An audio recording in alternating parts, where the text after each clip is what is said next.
You're listening to Birds Coast to Coast. Here's your host, John Clark and Tanner Riddle. Welcome, everyone, to Birds Coast to Coast, episode 28. We are more than halfway done with the podcasting year. We're chug-alonging into the second half, and we are also finishing up our divisional breakdowns for each division. I was just talking to Tanner and Mike before pod here, and obviously Mike is our special guest, two-time guest host for Birds Coast to Coast. Welcome back, Mike. Thank you. Honored to be the first two-timer. That's right. It's a big deal. It's a huge. Wait, as I said, it's a huge deal. But no, so we were chatting. This is a huge deal. That's right. We were chatting earlier about how we were, feeling pretty good about how this divisional wrap up went. We were able to get 6 guests out of the 8 divisions. So I mean, I feel like that's a pretty strong number. Would you guys happen to agree with that? I would. Yeah. I didn't realize how many friends we had. He's like, whoa, we have 6. But no, we're gonna wrap up with the NFC West, and obviously you guys know Mike as a astute Cardinals correspondent. Some say he's the smartest Cardinals brain in the room right now, and I'm happy to pick that brain and find out a little bit what's actually going on in Arizona instead of the biasness coming from old Mr. Riddle over there. But so we're going to do like we always do. We're going to go through each team. We're going to do a little bit of review, a preview of what the season looks like next year. Go through each team starting from the bottom and then going up. Since the Cardinals were at the bottom this year, we're just going to start with the Cardinals because we start with our guest team no matter what. And then we'll do our divisional hot takes and wrap up with an extra point. So, Mike, I know you kind of already introduced yourself to the crowd, so you don't need to do that a second time. But, hey, how are you feeling joining us for a second go-round? I'm excited to be here. I'm excited to see what's going to happen this season. Glad to put last season behind us. Well, if I remember correctly, before you were the Cardinals obituary, was that not before the draft? Yeah, it was. It was. So there are some changes to the Cardinals since then, and I'm really interested to see what you have to say about some of the additions you guys have made during the offseason and the draft. So how about we start, just pick up right where we left off, where you last talked about the obituary. How do you feel about the Cardinals, and what do you kind of been seeing them this offseason, and what's your expectations coming up this year for them? Well, I'll start with my expectations, and they're not very high. I think this is kind of I wouldn't say a rebuilding year, but I think this is a year where we're going to see what we actually have in a lot of the young guys so that we can be ready to move forward next year, 2027. I mean, we'll see if we are bad enough to actually earn one of those top quarterbacks in the 2027 draft. But ultimately, the team is going to just kind of see how it progresses, see how LaFleur's offense looks, see if Rallis is actually any good, and then see what some of these young guys actually are. Can Adarius Robinson actually turn into something? Walter Nolan, hopefully he can stay on the field. It's just a lot of that. And then, I mean, as far as the free agency went, there were some interesting moves there. I'm excited to get Isaac Seumalo in there. I think he's going to help bolster our offensive line quite a bit. Maybe, protect Jacoby Brissett. Let him actually do some things without looking terrified. Hopefully he doesn't have to throw 50 times a game this year. And then hopefully our running backs can stay healthy. I'm excited to see what Jeremiah Love's going to bring to us. I do feel bad for Tyler Algier. I was kind of excited to see what he had when we drafted Love, but that poor guy. But yeah, I think ultimately it's going to be a low win season. All I'm looking for is being competitive and winning some matchups. Yeah. I mean, it's kind of interesting. Me and Tanner took a look at the Cardinals schedule when schedule release came by, and I was shocked, honestly, jaw on the floor, gobsmacked when he just started listing off the teams that you guys would play. And I was fighting, man. I was fighting to find some W's in there. I was like, well, maybe here, and it was like, A tier team, S tier team, maybe a B plus tier team would roll in. You're like, well, maybe they can beat them on a good day.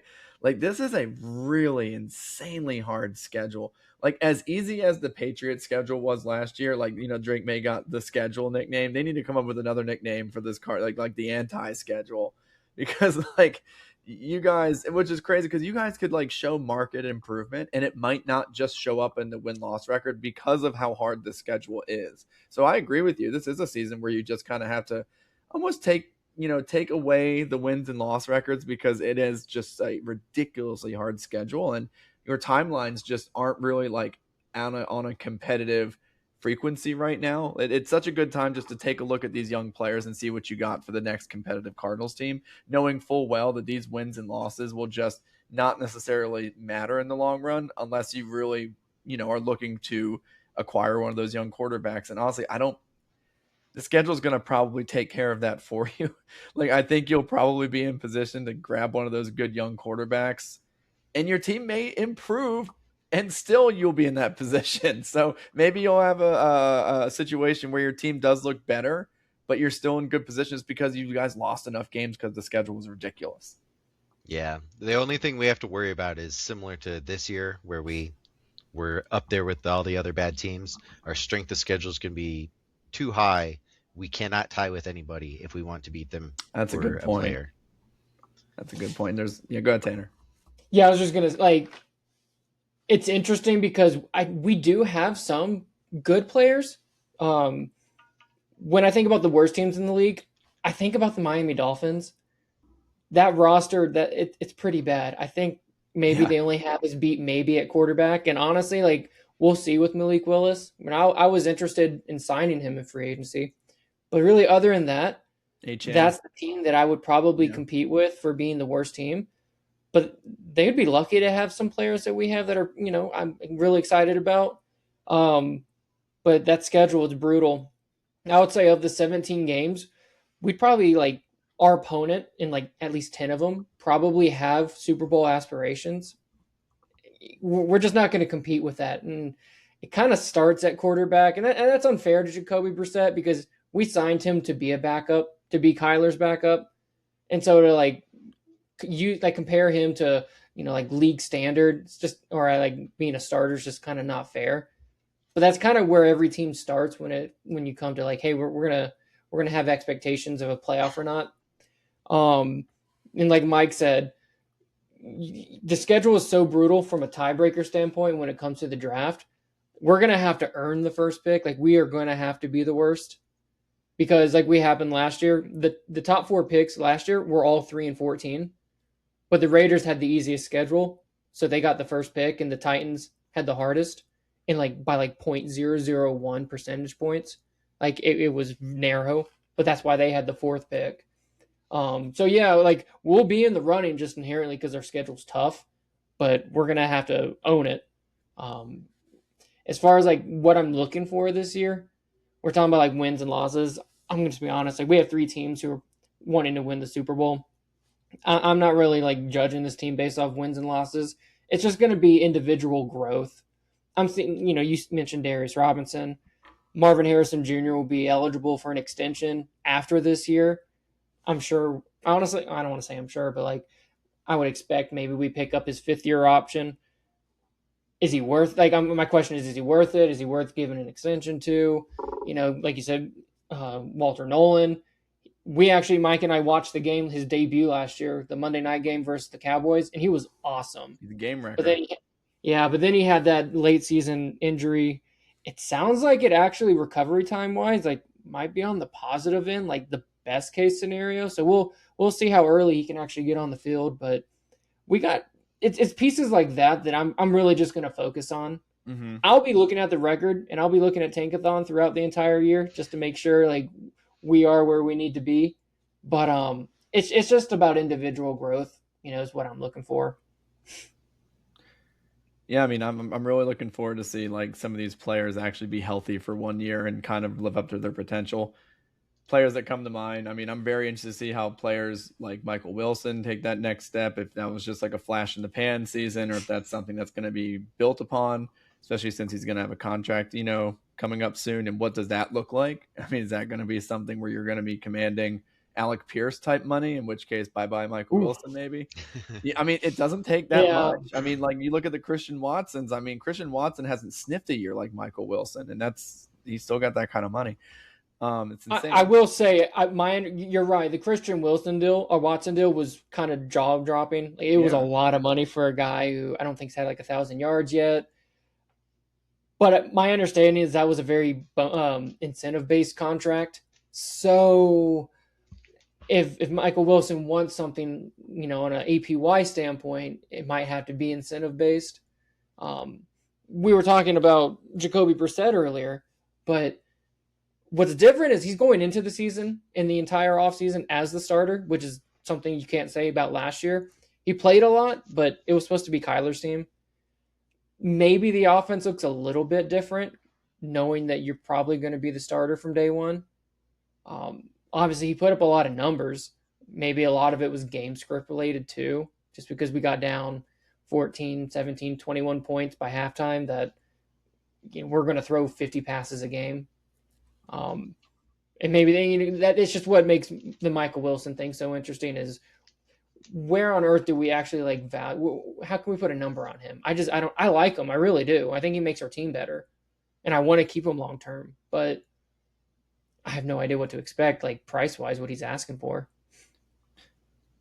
Mike, what do you think about the Michael Wilson experience? Do you expect him to maintain this level of play, or kind of take a step back? And how do you think that plays into contract talks? He's been a player that I've been interested to see if they do try to extend him this year. Before this season starts, so that if he does have a great season, maybe they lock in a lower number than he would have earned otherwise. But we'll see. I really like the kid. I think he's very good. He's been inconsistent throughout the years, I guess, but he's also not had necessarily the best team around him to also try to succeed. And then they drafted Marvin Harrison, and then he's obviously the number 2 after that. And so it was very nice to see him get that opportunity at the end of the year last year. And it was good to see him succeed, because in spot points throughout his career before that, he'd made plays that I said, man, this kid is good. I just wish we could see him do more. So I'm looking forward to seeing if he can continue what he did last year. I really have high hopes for him. I would like to see him as a guy who sticks around as a Cardinal long term. I also have another question for you guys. Why is Marvin Harrison Jr. getting so huge? He's he's gotten even bigger. Remember last year, they were doing the team picture stuff, and his biceps were huge. And this was coming off a rookie year where he scored a lot of touchdowns, but there were some inconsistencies. I wasn't really that concerned, but I did mention, I'm he looks great. I would love to have muscles like him, but from a performance standpoint, is that really the ideal shape and flexibility and pliability you really want at a position like that? I'm not sure. I mean, I kind of said it tongue in I kind of believed it, but then I was kind of joking about it, and then it he got even big. His chest is huge. I'm gonna have to look is that really what you want out of a wide receiver? I don't know. I just, look at the best some receivers pull that off. You think of your DK Metcalfs, your AJ Browns. You got that photo of them kind of hulking out in the gym in 2022. So some receivers do kind of wear that weight very well and can use that those muscles to kind of their play style. But when I think of players like AJ Brown and DK Metcalf, does Marvin Harrison Jr. kind of fit in with do you think of that type of player and how they play as how Marvin Harrison plays? I don't know if that's kind of Marvin Harrison's game.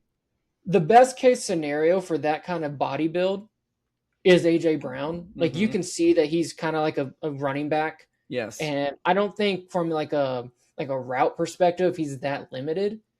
DK Metcalf is very limited. I mean, he's just go routes, screens. I don't think he can necessarily run the full route tree and be excellent at it. I mean, you look at someone say a Justin Jefferson type, you can line him up anywhere. He could do pretty much whatever you ask him to do. That's not DK Metcalf. There's value to him. I think we probably expect more from Marv. Like, I don't know if a DK Metcalf level of production is what we would want, but at this point, I think we'll take it. But that's just not. That doesn't really just seem to be his skill set. Like, Marv, he's a bigger receiver who can run, I think, the full route tree, but it's not necessarily built on physicality. It's built on like skill and just really not what that kind of build would give you. So I think it's kind of weird, but I mean, I wouldn't mind looking like that. Mike, I would never wear a shirt. Did you manage to hunt that image down, Mike? I wasn't able to find it, but okay. I have trouble finding anything on Google anymore. No, I mean, it's just him looking really swole. People were saying he was like one protein shake away from being a tight end. I made the joke, and I made a joke in the group chat with me and Tanner. I said tight end one breakout season. Maybe he's just aspiring to be like Trey Benson. There you go. Not Trey. Trey McBride. Yeah. All these Treys. Speaking of Trey Benson, he kind of got his job kind of swooped out from under him by the signing of Algier and the drafting of Jeremiah Love. Were you a fan of the pick of Jeremiah Love? And I wonder how your opinion from that differs from Tanner. Or if it's the same. I don't think Love is who I would have picked at that spot. I don't hate it though. I don't love drafting a running back as high as we did, but if he really is as generational talent as people say he is, if he's a Bijan Robinson, he could be a good piece for us. Problem is a running back doesn't lead any teams to Super Bowls, so we need more than just that. I think I would have preferred to go offensive or defensive line. But, now that he's here, I'm going to root for him, and I'm going to hope he has 2,000-yard rushing seasons and gives us something to root for. My only fear is that he was really just a draft pick to sell jerseys in a way. So we'll see. But I think he should be fun to watch. And, Algier was good. Connor's getting older. Trey Benson hasn't really shown us a whole lot. So I guess it made sense that we would try to upgrade at the running back spot, but I don't know. It was an odd pick to me. So another thing, I guess, that we can kind of wrap up the draft with was their quarterback selection of Carson Beck. Do you see a world where Carson Beck starts over 4 games this year for the Cardinals? And anyone can hop in on that one. I'd be stunned if he doesn't. If he doesn't, it would actually it'd be a derelict of duties if he doesn't start at least 4 games. I mean, I'm thinking double digits should be like the over/under number, like 9.5. I don't really know anyone who's saying that Jacoby Brissett is in the future plans. Like there's just no future here in Arizona with him. I know he's fighting for a new contract, and we're in a state where the Rams are trading for Myles Garrett, and they may be bringing in Aaron Donald, and Jacoby Brissett is holding out for in Arizona. So we just live in 2 completely different worlds right now. But and I mean, I don't really blame Jacoby for wanting that money. Like, I support him, but would I do it? Like, I probably wouldn't pay him. Maybe convert some like non-guaranteed money to guaranteed, but I wouldn't give him any more than what's on his contract. I just don't see. You have to see if Carson Beck could be your solution. In a perfect world, he would be our Tyler Shuck, and we need to figure that out. I would treat it just like how the Saints treated it last year. They started Spencer Rattler because we actually played them in week 1, and we went up against Spencer Rattler. Maybe that's why we actually won that game. But yeah, I would start, if you want to start with Jacoby, have a really short leash. If you're 0-4, I really don't see the value in continuing to throw guys, unless the locker room is so divided to the point where it's like, we see how he is in practice. We may be losing these games, so we would just be losing even more. But I do see the value, and we need to see, progress from Marvin Harrison Jr. We need to see continued progress from Michael Wilson. Like, I don't know. I go back and forth because I can't just like kick Marvin Harrison Jr.'s progress to the curb and just take him for granted. I need to see if he's legit or not. And if Jacoby Brissett gives us the best opportunity to see how good or how bad he is, I need to see that. So I'm totally contradicting myself. The quarterback thing, it's all that matters. Like, So what you're it's saying all is, that matters. so what you're saying is you need to find out in 6 weeks, basically. Marvin Harrison Jr. has to show out in 6 weeks with Jacoby Brissett. And let's be real, if he does, then Jacoby Brissett's probably not playing bad, or at least to the point to where like you would bench him, or you could even argue it might not be the reason that you guys would be losing games. So that way, if you would bench him, it's really odd. It's like a catch-22. It's like you want Marvin Harrison to do well, and if he does well, it means Brissett's probably doing well, unless it's just like a spam type situation. Which, hey, Brissett spammed Michael Wilson, and they still lost every game. So I mean, that could still be totally in the cards. But yeah, you're really banking on, because I agree. Like Carson Beck, I wouldn't put it on Carson Beck to basically say, all right, kid, we need to see what our number 2 overall draft pick or Marvin Harrison Jr. looks like, and you need to figure that out for us. Like that would be really unfair for him. He just has to focus on winning games and looking good in his own right, because if he loses too much, you got Dante Moore and Arch Manning and, Mastamaker or whatever the heck that guy is from like North Texas. Like you got lots of dudes coming out in next year's draft. He has no reason to like try to have an ulterior motive to try to make a receiver look good. He just has to look good, period.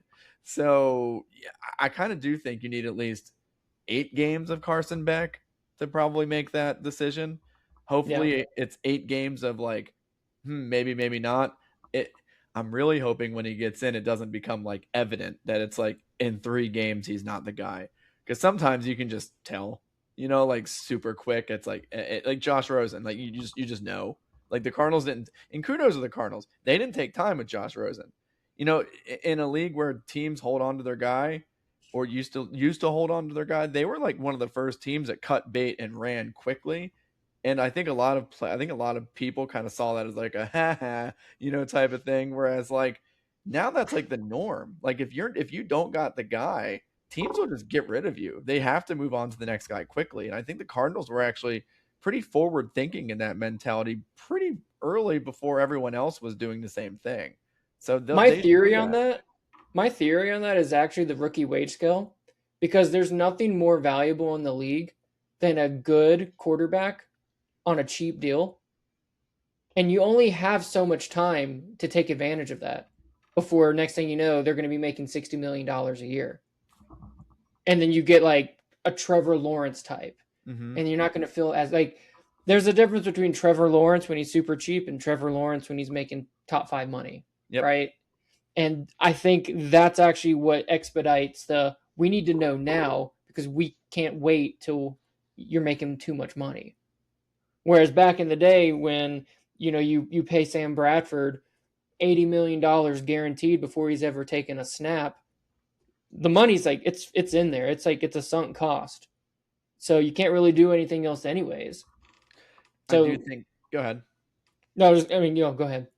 I do think that the Cardinals are a very unique organization in that typically when you have a young quarterback, you want to surround them with talented weapons pretty early on in their career to see what they have. And I think the Cardinals are one of the few teams that, yes, they were in a low draft slot, but it wasn't for lack of their weapons. Like they do have a good assortment of receivers, tight ends, running backs that should be able to support Carson Beck in a way that will allow him to succeed. And if you are running an offense that is based on that Mike LaFleur, system that has ties back to the Shanahan system, again, a lot of things should point to this kid having some early success. There's no reason why he should like bottom out. I mean, he has Trey McBride, top 2 tight end. Jeremiah Love, you could argue as a rookie, top 7 running back, probably just in terms of just, how effective he could be early on.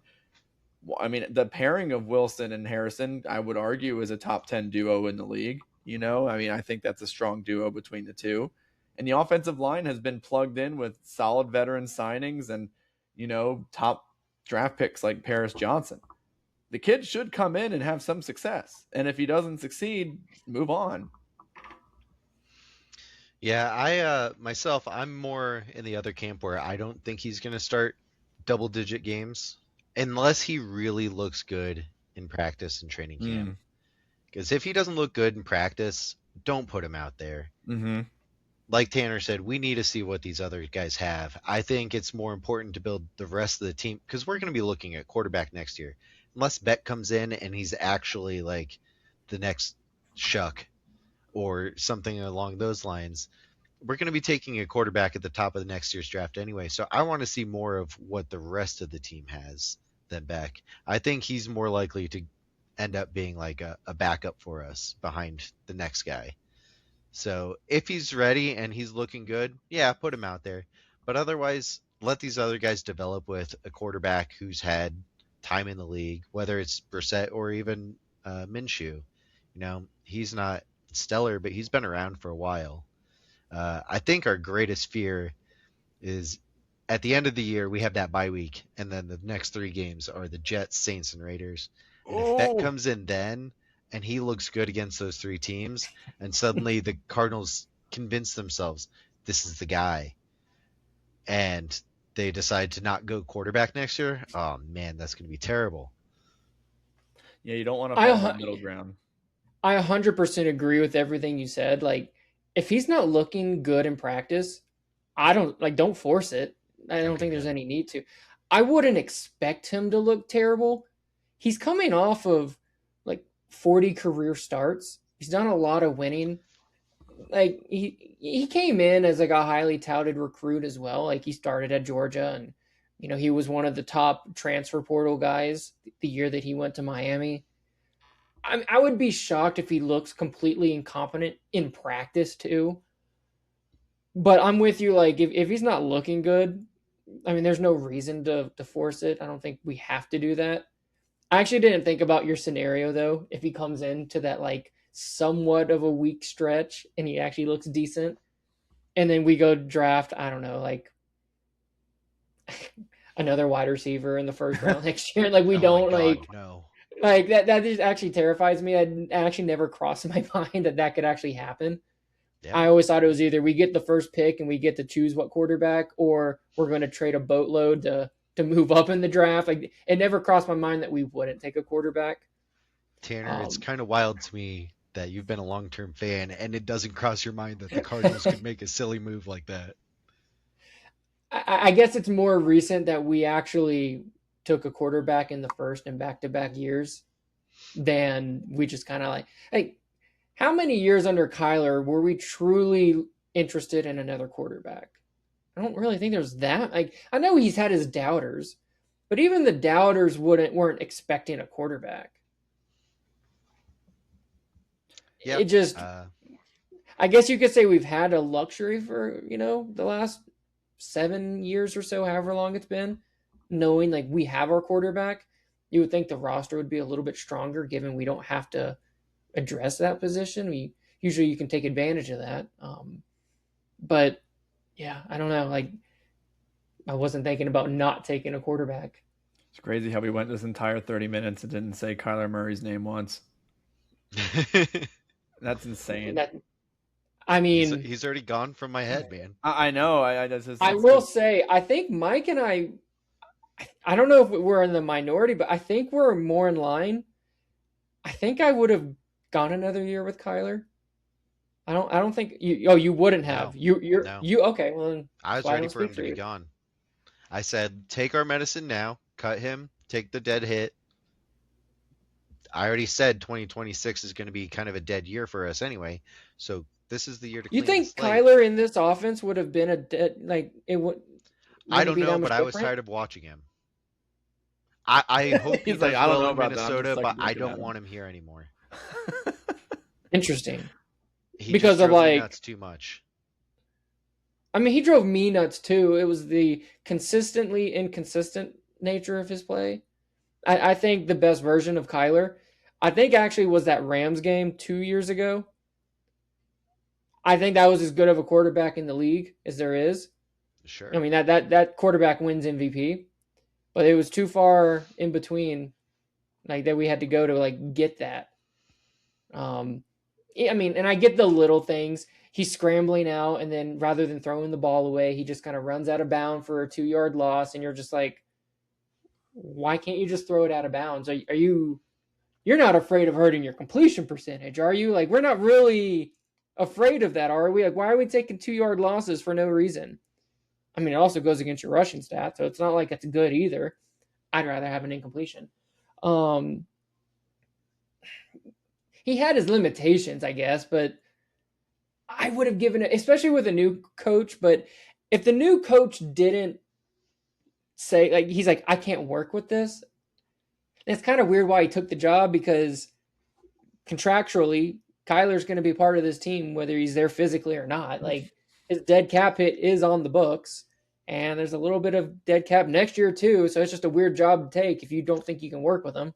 I mean, it might be a weird job to take, but we've already discussed how he was the last hire to be made. So it's not like he had other options. He could have gone back and been the OC with the Rams still, but he wasn't calling plays there. So what? He wanted to take a shot here. It's an interesting organization to do that, because especially when you are the OC of the Rams, like that, is there a better job to have? What's your guy's name? Nate Shieldhouse, John? Weren't you interested in him? We were looking at him, but we ended up getting Sean Mannion. Well, he got promoted to the Rams offensive coordinator position. Yeah. Again, you don't call plays. That's Sean McVay's job. But, like, he's going to be just flooded with interviews next year. And he will he will be able to turn down jobs, I think, next year. Like, that's so interesting.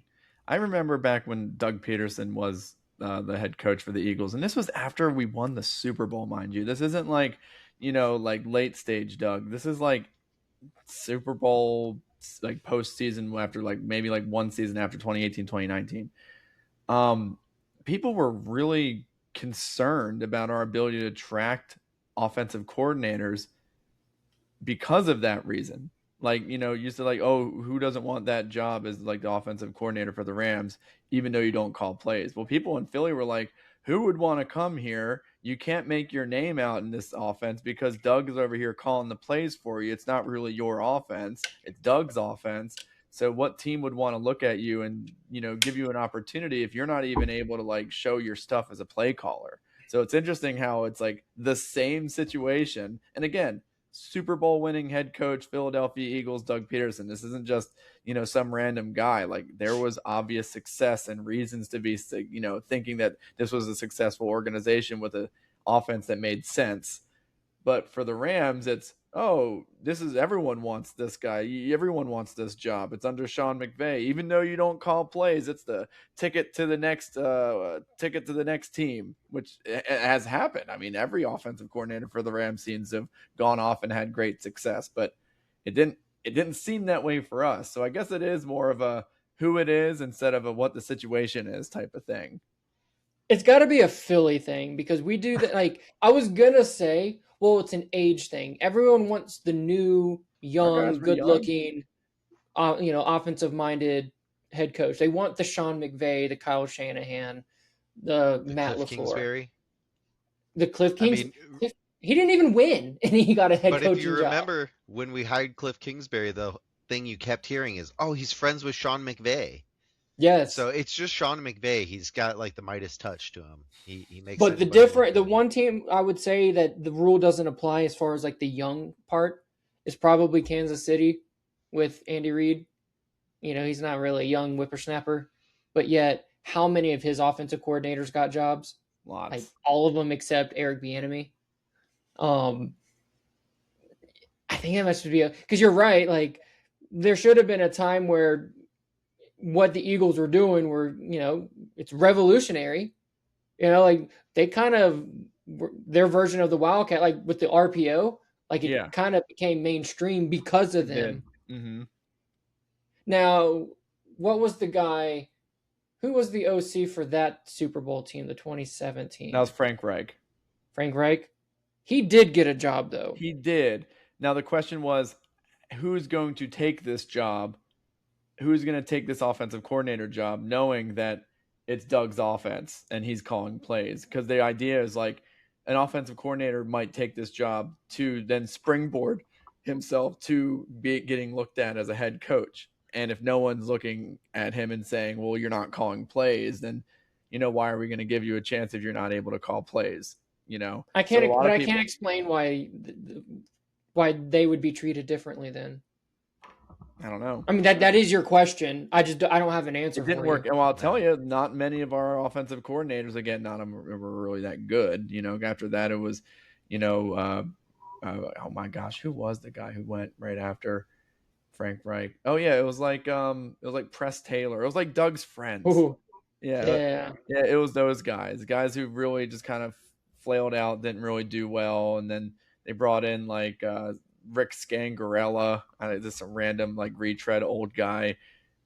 It was like a never-ending parade of like terrible offensive coordinators. It's been that way for a very long time for us. So I mean, it's not necessarily new for like every time we get a decent offensive coordinator, we seem to do pretty well. And every time it's not, it's like awful, like really bad. So yeah, I wonder how that offensive coordinator situation played out differently in LA. Again, I think it's just a Sean McVay thing. And it's similar to how Andy Reid because whenever Andy Reid had an offensive coordinator in Philly, like they went off and did great things. So I guess if you just have a good head coach, maybe Doug just wasn't a good head coach. I mean, it panned out. I mean, he got fired in a few years. I mean, Doug's not some legendary coach. I mean, it did seem got a statue. He's got a statue with Nick, but I mean, at the end of the day, like he's not like in the pantheon of greatest head coaches of all time. Like Sean McVay, he might not have the Super Bowls, but he's being well respected to that level at this point. So maybe it is just a head coach. I think it's a Philly thing because no one respects Nick Sirianni. Is he not on the hot seat? I mean, I don't think 16 months from a Super Bowl. No, Nick's not on the hot seat as much as Jalen is. If they start 3-4 this year, are people calling for his job? No, I actually don't think so. I don't think it's a Nick thing. I think he's well entrenched in his job security. I think people will be calling for Jalen, though. I feel like nationally they might be calling for the coach's job. Maybe not in Philly, but nationally. I think there's enough of us who who think doing he's it last year. Yeah, I don't know. I think Nick Sirianni should. They really love Nick. Like who's they? Howie and Jeffrey. Like they love Nick Sirianni. Like they really respect him and see the value in him. I think they love him. Maybe because he can be controlled. I mean, there's like he's always had the puppet allegation since day one. But the way to look at it isn't so much as puppet as he has a good working relationship with Howie. They don't butt heads. But again, look, hey, this is the NFC West pod. This was last week, so I'm done talking birds. That was last week. We're talking cards. But if you guys are good, we can move on to the third place team. Which, if you want to, we can move on. Feel good? Yeah, I think we covered pretty much everything with the Cardinals. What about you, Tanner? Good.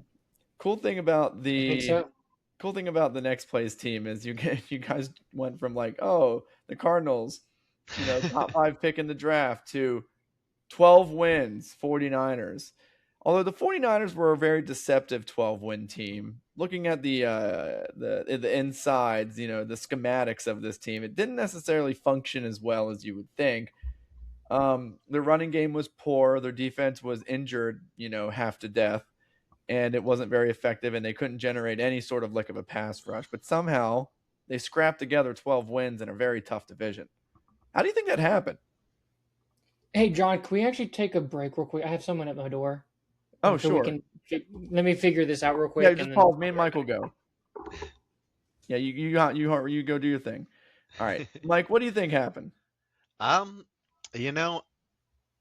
It perplexed me when I was looking back at their season and seeing what happened, and I was looking at their stats. It was wild to me that they ended up being a 12-win team. I think I think it really just says a lot about Shanahan and the system that he gets put together over there in San Francisco. The defense looked middling. They were nothing special, which is kind of rare for San Francisco in the past. I don't, as long as I can remember, really, they've always been good in defense. So it's kind of weird to see their defense be kind of meh. And then on offense, I mean, really, if you look at it, it was all Christian McCaffrey. There was no wide receiver that really stood out. You had Juwan Jennings as the top receiver at 640 yards. Then you had George Kittle as the third leading receiver. But McCaffrey was the leader, over 900 yards receiving. It was crazy. It's just all McCaffrey. And then I think another interesting thing to talk about when it comes to San Francisco is Purdy missed, half the season? Mm-hmm. And Mac Jones had almost identical stats. So it's kind of crazy to me that this guy that they signed to a big contract looked basically the same as the guy they signed to back him up. It really does let you know that the Shanahan offense could be ran by anyone who's willing to listen and just kind of play within the system itself. Yeah. That defense, man, let me tell you, that thing was a train wreck. I mean, I looked at their defensive stats right now. They were last in the league in sacks. They had 20 all year. And you know, it's just really, it's hard to imagine because you think of the Niners, you think of just a rock solid defense. You know, Nick Bosa. I mean, they've had sack artists for years, guys who would challenge 16, 17 plus a year. And I know he got hurt. I know Nick Bosa didn't play the whole year, but man, that defense just fell apart. And I believe it was led by Robert Saleh, correct? Last year, yes. Yeah, it was Robert Saleh because then he got the job. He kind of came back. Yeah, but I think it was just a really good coaching job by Shanahan. I mean, he really guts and guiled his way to kind of win those one-possession games. And, yeah, I kind of think it was interesting, too, how Mac Jones played very similarly to Brock Purdy, even though the one is getting way more money than the other. I still think Brock Purdy's better than I think what most people do think. I every time that guy plays that I watch, he's making just that one extra move, that one extra hesitation that gets the guy open. He really does, I feel like, play and excel a little bit more in that Shanahan offense than I've seen the other quarterbacks. And I think he does kind of have just that it factor of just winning games when it comes down to it. I mean, the dude was Mr. Irrelevant, and yeah, you could say anyone can play in that system, and I know I said that a few minutes ago, but he does have something special to him that I think that other quarterbacks in that system didn't. I mean, look, they drafted Trey Lance, and he was all tools, but it didn't work out, So, I mean, I think there is something to this offense that, as long as you are willing to play within the system, you'll have success. But it just proves that some guys don't like doing that or can't do that. You see it with players like Anthony Richardson in Indianapolis. It was all tools. And Steichen kind of runs a similar system in Indianapolis. Just play within the system, hit the open guy, set up the running game, use your legs, and then you'll have success. Richardson didn't want to do it. Trey Lance doesn't want to do it. I always go back to this. Josh Allen has gotten a lot of high quarterbacks drafted and a lot of GMs fired. So because it worked out that one time. And I don't know if it's going to flip back or if toolsy quarterbacks are always going to be the thing. But I know I kind of went off the rails here, but I really do think that we kind of gloss over just how big of a bust Trey Lance was and how lucky they were to find the Brock Purdy. Yeah, they did get lucky finding him. Remember going into that draft, it wasn't a sure thing that they were going Trey Lance. There was a lot of Mac Jones talk. And it seemed like the discussion really came from Shanahan knew what he wants out of his quarterback, and he seemed to be the Mac Jones guy. And then from a John Lynch standpoint, the GM probably didn't feel comfortable taking this guy who looks like me, right? And so it probably felt like if he went with the Mac Jones type and it didn't work out, that it would be John Lynch's job on the line. Whereas if you go with the Trey Lance one, it'd be more Shanahan's job on the line. And I think that's what it ended up coming down to. You're right. I think we should be higher on or on Brock Purdy than we are. But let me ask you this: Is Brock Purdy the same guy if you swap him out with Josh Allen? Like, what does Buffalo look like with Brock Purdy? I just think both quarterbacks are exactly where they need to be their best version of themselves, and I think that's okay. I just think there's a world where the two guys are flipped and we don't see the same guys. I think Buffalo is not the team that they are now. And honestly, like, I think you even posed this back in the day, John. The way Josh Allen plays, do you think, and as much as we love the Shanahan offense, it is so structured. Are you really getting the most bang for your buck from Josh Allen if you put too many handcuffs on him? I don't think so. I just don't know. Like, I don't think he's winning MVPs. And if he is, it's because of like team success and he's, the quarterback. But I don't know. I just think both guys are where they need to be. And I think the Niners learned that lesson with Trey Lance. Yeah. Now, I kind of joined a little late. Sounded like you guys were talking about the defense and how bad they were.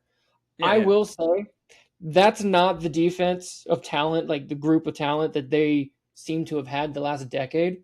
Mm-hmm. I think Robert Saleh got a head coaching job because of what he was able to put together. He lost Nick Bosa in week 3 against us to a season-ending injury.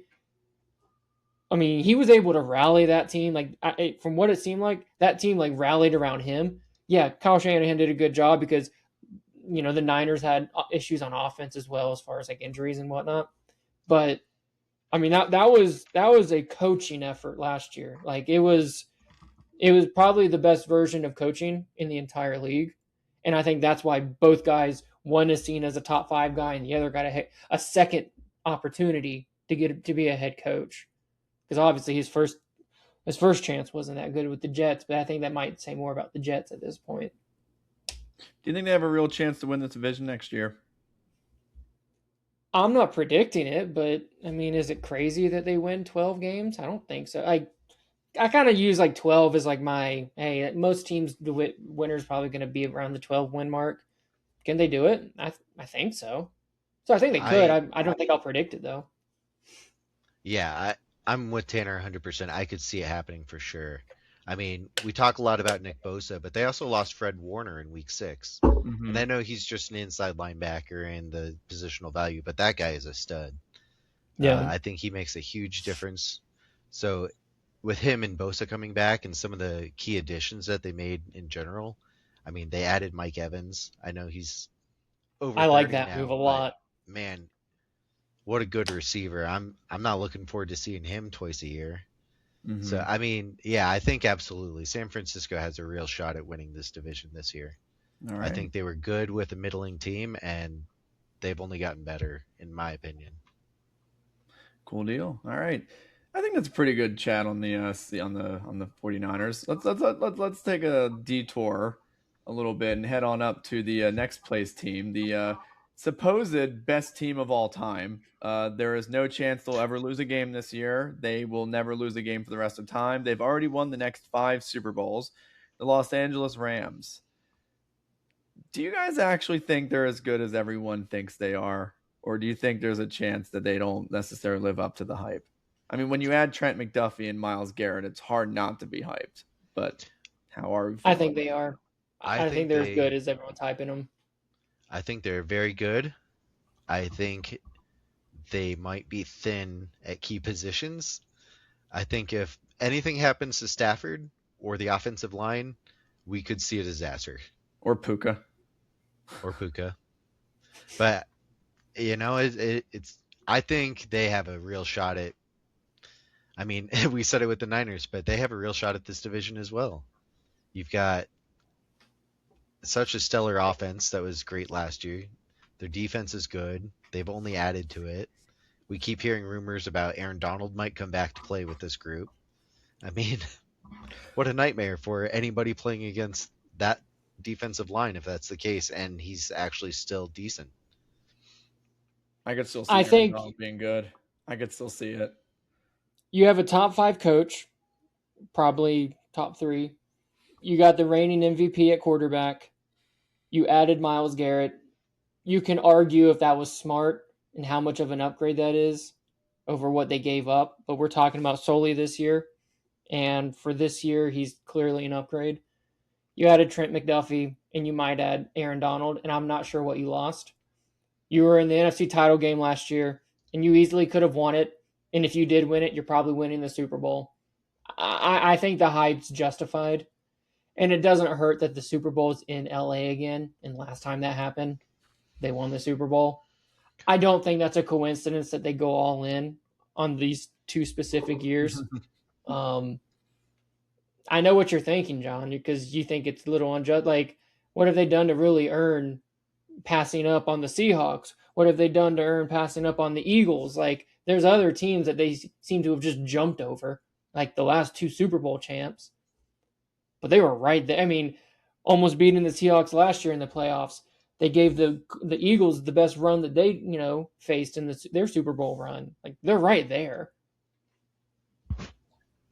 Yeah. When you say the Eagles their best run, I guess you did say in their run, and that NFC Championship game was close at the end. That was a really good game. It's so funny when I think of those 2 Rams games. I always think of the first one where Saquon ran for like 280 yards against them.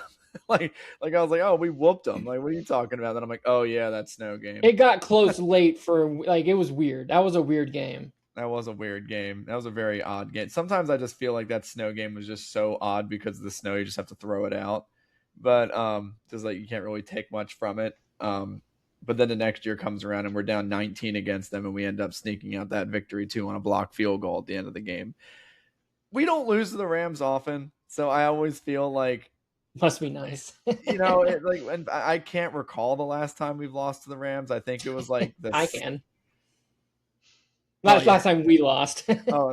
Like, I know we lost like sometime, like I think it was the 2020 year with Carson. Like, I think we got like just waxed by them at home. But I think we've only lost one time to Sean McVay in his entire career. And I don't think Aaron Donald's ever gotten a sack against us his entire career. Like, he's basically been like, we don't see him we don't even hear his name when he plays the Eagles. So, so it's hard to, like you said, it's hard to be like, yeah, Rams. And I'm like, but we beat them. But like all the time, I know that's just like anecdotal. So you really can't use that as a gauge of team value. But I'm going to be honest, like if the Eagles played the Rams in the playoffs, I'm picking the Eagles. like I'm sorry, it's really hard not to. I mean, like I'm looking at history, and I just think we match That'd be a up fun well game. against them. I don't know, and I think when you add a Myles Garrett, guys, I think Myles Garrett might break the sack record by like week 13. Break his own record. He broke it with the Browns last year. That's insane. That's with limited opportunities. We're gonna see one of the best defensive seasons of all time. I'm very fearful of that. I think this was the first time that I think that I saw this. That an MVP and a defensive player of the year from the year prior will be playing on the same team the next year. That's scary. That's really scary. And it's not just some flash in a pan defensive player of the year. We're talking like the best defensive end since Reggie White type of player. So this is a legendary type player who's joining this team. So and they're already good. Like, I'm trying to be that John, screw them, like a poo-poo them with no real basis in reality type guy. It's really hard to. I don't think even I can be that, contrarian. I can't do it. They're that good. I just hope that we meet them, because I do think we play them again in the regular season for, feel like it's the 7th straight year in a row. I don't know. I just hope it's a good game. I think they're probably the best team in football. Oh, look out, everyone else, because the Rams are going to just beat everyone's behind until they're 6 feet in the grave. It's going to be rough, and I don't know what to say about them. They look like a great team. Well, before we talk about the next team, because you can only imagine what they're thinking about all this hype. They literally just came off winning the Super Bowl. Of course. And it seems like if you didn't know better, if you're an alien, you would have thought the Rams are coming off the Super Bowl. They have every right to be to feel disrespected. But the Rams are literally what it would take to like be like, that's like it's fair. Like it's fair to prop them. Like the way we're hyping them up, it's kind of fair. I mean, I don't know if this is anyone's bold take or anything. Who are you picking to win the division? Or I mean, we can save it for after we talk about the Seahawks if that makes more sense. But I don't think it's crazy for people to pick the Rams. Plus, all of next week's pod is about that. Then we'll save it for next Not week. trying to give that away, but that's kind of our idea for our next week's pod idea is picking division champions. So don't ask us who's winning the division. That's called a tease in the business. That's called a tease. All right. Keep them wanting more. Yeah. But no, I think segueing to the Seahawks is a great idea because I can't think of one Super Bowl champion that has any more reason to be disrespected than the Seahawks did. I mean, they were a great team in their own right. I think they were like top 10 in offense and defense. They were like leading the league in scoring and had tremendous play on defense. And I mean, I don't know. I mean, the only person I could see that they've lost is their offensive coordinator, who, again, great offensive coordinator. Let's see how they replace him. And Ken Walker. And on defense, Reek Woolen, who's looking really good with the Eagles, by the way. But I have no feeling that, you know what? Honestly, like they might not win the division next year, but those Rams-Seahawks games are awesome. Like they are always good quality television. And who knows, like a game like that, yeah, the Rams might be, again, it's kind of like with the Rams and Eagles. But you know what? Get the Rams and the Seahawks in the same building. It ain't going to shock me if the Seahawks come out again on top. So the Rams can win as many games as they want against whatever teams they want. But at the end of the day, they still have the Super Bowl champs in front of them and a lot of other good teams in the NFC in front of them. And they need to beat those teams to be the Super Bowl champions. And those two teams, the Seahawks and the Eagles, are Super Bowl champions. They're battle-tested, playoff-tested, and they're not afraid of the Rams. They're just not. So this isn't like the AFC East or the AFC teams where, yeah, there's a lot of good quarterbacks, but it's basically just been like Chiefs and that's about it for representing the AFC. Like there's a lot of good, well playoff-tested teams in the NFC. I feel slighted for the Seahawks. I'm not even a Seahawks fan. Seahawks were really good last year. I don't think we actually understand how, like, including the playoffs, they went 17-3. That's insane. And we in the Cardinals almost beat them. But they were really good. That defense is so well rounded. They were good at all three levels. And that seems to be like what it takes to be a great defense. And they're young too. Like I know some of them are about to get paid, and that's why they had to let someone like Kenneth Walker go in free agency. But they're so well balanced. Number 1 in points per game. I mean, I believe it. And Sam Darnold turned into a superhero. Like I think he did he lead the league in interceptions last year in the regular season? And so like going into the playoffs, it's like, you know, hey, like I know it's a small sample size, but you know, Sam Darnold in the playoffs, like, is he going to cost them? I don't think he threw an interception, like no turnovers in the playoffs. It's a 3-game sample size, but I mean that's kind of what the playoffs is all about. He was good in the playoffs. JSN turned into a superstar. Luckily, he did it right before he needed a contract. So otherwise, we'd hate for him to be cheap and be a superstar. Yeah. The Cooper Kupp signing was in. I didn't understand it last year. I liked the Seahawks going into last year, but I had my hesitations with Sam Darnold. And so I think I actually had them coming in like third in the division. I think I had Rams, Cardinals, Seahawks, Niners. And really, I thought the Niners were still going to be a good team, even though I had them coming in last. I just thought we were a well-balanced division. They're just a really well-balanced team. We'll see what losing Clint Kubiak looks like. He seemed to be one of the, other than maybe John Harbaugh, he seemed to be like the cream of the crop. And I think the Raiders are lucky to have him, and they should be excited. I'm all about like, hey, like they're the champs and like till somebody knocks them off. So like, I get it. I know I was just really hyping up the Rams, but it's all. I do think it's disrespectful to kind of diminish what they did last year because they were really good. Here's an odd statistical anomaly I just noticed with the Seahawks. I just told you that they were first in points per game in terms of defense at 17.2. But would it shock you to hear that their yards per game, they gave up more yards per game than, let's see, 1, 2, 3, 4. They were only sixth in yards per game, but first in points per game on defense. Interestingly enough, the Browns defense gave up less yards per game at 283 per game, whereas the Seahawks gave up 285 per game. But the Browns gave up 22 points a game, and the Seahawks gave up 17. Does that mean it's game script? I think it's got to be.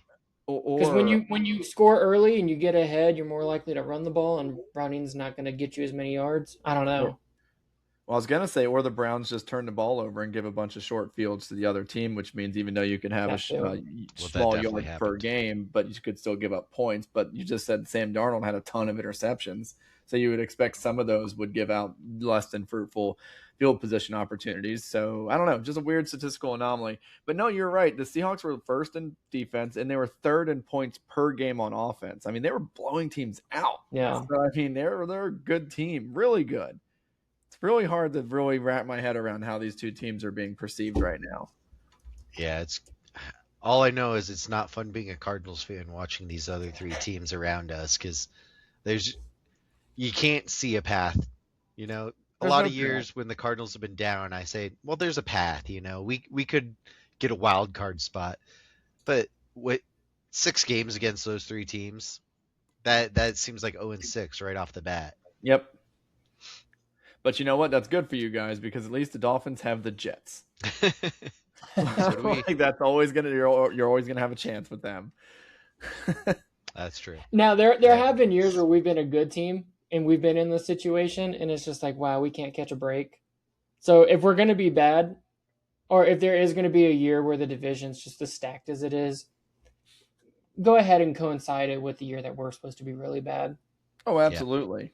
Yeah, make the peaks and the valleys line up. What skin off your nose does that? You're not going anywhere anytime soon with the franchise. Just make it as bad as possible. You know what? And then you can get your young rookie quarterback, and then they'll be on the downtrend. Matt Stafford can't stay healthy forever, And at the end of the day, Sam Darnold's a journeyman. I don't know. Maybe it's not super long term, success that these guys are looking for. I don't like Ty Simpson. I think they made a horrible mistake at quarterback for the Rams. So the Rams are just playing on borrowed time at this point. I'm looking at 1 or 2 years tops before they're back to like a 500 team. Because I'm going to be real honest with you guys. I think that Ty Simpson guy is a joke. So I think I do. You're right. But the Rams might be just so good enough to where they could mask his issues. So what's going to happen is, knowing our luck, Stafford's going to go, and somehow they're going to end up with Josh Allen or something crazy like that, So maybe not Josh Allen, but maybe they'll get Trevor Lawrence. They'll get Trevor Lawrence and resurrect his career, turn him into the next Matt Stafford, who looked good in Detroit but never won. We just talked about Brock Purdy and the Niners and how you don't have to have Josh Allen to have success. Are we kind of doing the same thing here? Are we mad that they didn't draft Trey Lance? You know what I'm saying? Who else was there? Who else was there? Why do you hate Ty Simpson so much? I just don't think you said you think he's a joke. He had one of the most turnover-worthy plays in college football, and he only had less than 10 starts. I'm not. Well, I have my hesitation with the lack of starts too. There's going to be a point in his career where he's only played one full season over a 6-7 year span, and that's highly concerning. Yeah. But if I just said he had 25 games under his belt, are you still saying he's a joke? Or are you still hesitant because of the skill set? I don't care about the games played. I care more about the play on the field. He didn't look good. Well, okay, this isn't your Nick Saban Alabama team. Also, they aren't as loaded as they used to be, especially in this NIL world where I don't think they have the same kind of money that we may assume. Yeah. So, I guess I'm not as much of a hater, I guess. But look, if we did it, I'm sure he would be really bad. Yes. But the Rams get to do it because they get nice things. We don't. So like, but that's the luxury of having a great great coach, is that you're going to have faith that it's going to work out. I will say though, it is inconsistent with how they perceive Jared Goff. Like the reason why they got Matthew Stafford, because Jared Goff wasn't just talented enough, I guess, or just not good enough. And it feels like they kind of went back to Jared Goff. Mm-hmm. I don't know. I mean, it's interesting. I hope it doesn't work out, but I mean, Yeah. I'm gonna watch. I mean, I think for Ty Simpson, he landed in the best spot he possibly could have. Absolutely. And I'm worried that McVay is going to somehow turn him into something. But I hope John's right. I hope they wasted a draft pick. I don't watch any college ball, so I don't really have any preconceived notions of these guys. I blame the Falcons. Neither do I. I have no preconceived. I don't watch any college football. I you know what? I'll be even more honest. I haven't really watched much highlight of them, but you know, he's got an aura for you that is. I just have a feeling about this. I just have a feeling about this. You know, and I trust the paragraphs that I read. Feeling good about them. Feeling good about these paragraphs. But no, I don't know. I mean, it felt like a free pick though, because that was actually the Falcons' pick, because they traded an extra first-round pick to move up late into the first. Just a stupid move by the Falcons. Like the Rams shouldn't have the luxury of getting a freebie, and that's I think how it was treated. And then the guy they went out and drafted got into like a big like crime. He got like charged, and you get like charged with something. He almost got suspended, or I don't know if he might still get suspended. I don't know. Wait, who might get suspended? James Pierce, or did he escape? He escaped penalty. You know, no, he didn't. I thought he may have. I just think it hasn't been announced yet. We've still got 2 months. No, I don't think it's been announced, but I thought I heard good stuff in James Pierce's favor. I could be wrong though. Well, that sounds right for the NFL. Pierce. Yeah, okay. So James Pierce, he is still expected to face an NFL suspension and is actively reviewing his case. So he's still. Does that sound like he's suspended indefinitely, like Ray Rice, or does that sound like 8 games? Maybe a half a year. Dude was productive though. Don't like what number he wears. Does he wear a stupid number? Edge rusher shouldn't wear his number. He wears like a stupid number. I forget what number he is. I think he's like 27 or something. Yeah, that's dumb. Yeah, that's Is this how I learned you're a big number guy like Tanner is? Yeah, I'm a big number guy. No, see, I think I told you this when I did Dynasty football, or when I do Dynasty drafts. The first one I did, the first rookie draft, I was real hype on Sky Moore, because you know the fit after Tyreek Hill left, and I was like, oh my god, I can get Sky Moore, like Tyreek Hill left. And then, like, you know, I was like, well, Garrett Wilson's a better receiver, but he went to the Jets. I don't know. I think Mahomes is going to do a good job. So I took Sky Moore over Garrett Wilson. My brother took Garrett Wilson with the next pick. And remember, these are just rookies. And then I found out a couple weeks later that Sky Moore was wearing number 24. And I immediately regretted it. Before he even stepped on the field, I was like, oh, I made a mistake. He could have ended up being amazing. But in that moment, I was like, I think I messed up. There's no way a number 24 receiver is going to be good in this league. That's fair. And that was still earlier, like closer to when like the number change rule happened. Mm-hmm. So like we were still more like new to it. I was like, I think we've accepted it more now, but talk about an oralless number. Like there's no way that works for a receiver. All right, so let's go ahead and pop these division hot takes. Tanner, would you like to start? So it's only happened 3 times ever. So this is why I think it's a hot take. I think 0-17 is on the table for us. Ooh. I don't think we're the least talented team ever, but that schedule is brutal. There was only 3 games that I picked, that I looked at, and I was like, maybe. But like, if it's not any of those games, I don't really know where the wins are coming.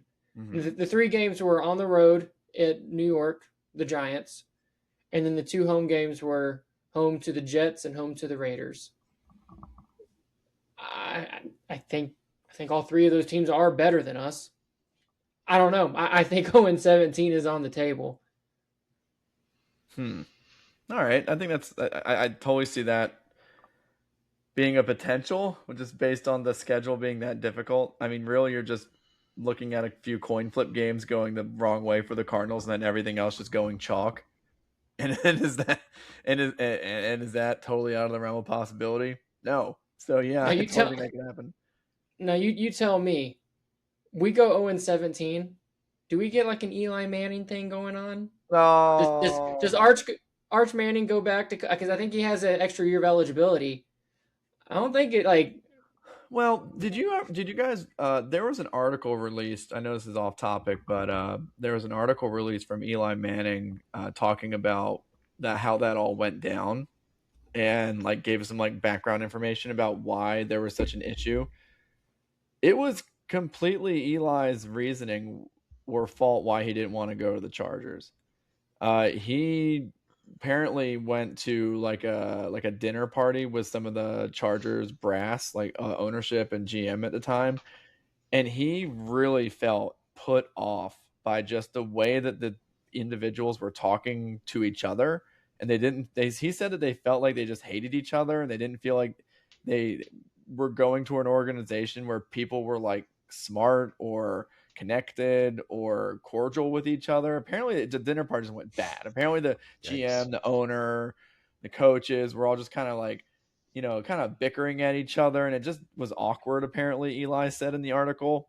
And it really left a really bad taste in his mouth, to the point where he was like, I don't want to be a part of this. And his dad, apparently, which in the article, he says a lot of people blamed his dad for doing this, but apparently his dad was like against what Eli was doing. Like, he didn't think it was a good idea at all to like make this big of a stink, but apparently it was all Eli's idea. So as much as now people all think like, oh, is it going to be an Eli situation? I think that's a very extreme circumstance where like Eli just felt put off by that specific moment, by that specific team and that specific set of management. Do I think that a quarterback will go sit down with Monty if he's there and he's going to be put off by Monty? If Monty's there, I don't know. I don't think he's the one that people were worried about. I don't worry about quarterbacks not liking Mr. Bidwill. So interesting. So again, I mentioned Arch Manning because he's the one that has like options. I think he can go back. I don't know if Dante Moore has options, and I don't know about Lenore Sellers. I'm not sure if he has options to go up. I mean, with college football now, like who knows? I might even have an option, but if there's an ownership group that you're not too thrilled about joining.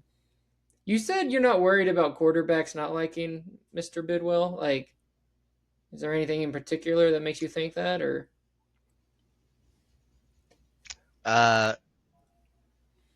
No. Like at the end of the day, quarterback's just different. They're treated perfectly. Would Kyler say that? I don't know about Kyler and Michael Bidwill. That could be a different story. Because who put the ownership? Who put the homework clause in there? Who knows? I still think that was a Keim thing. You think it was Keim? Oh, see, I always thought it was a Bidwell thing. It could be. It could be. I think it was both of them, to be honest with you. I don't think it was just one. I think they were like in cahoots on that.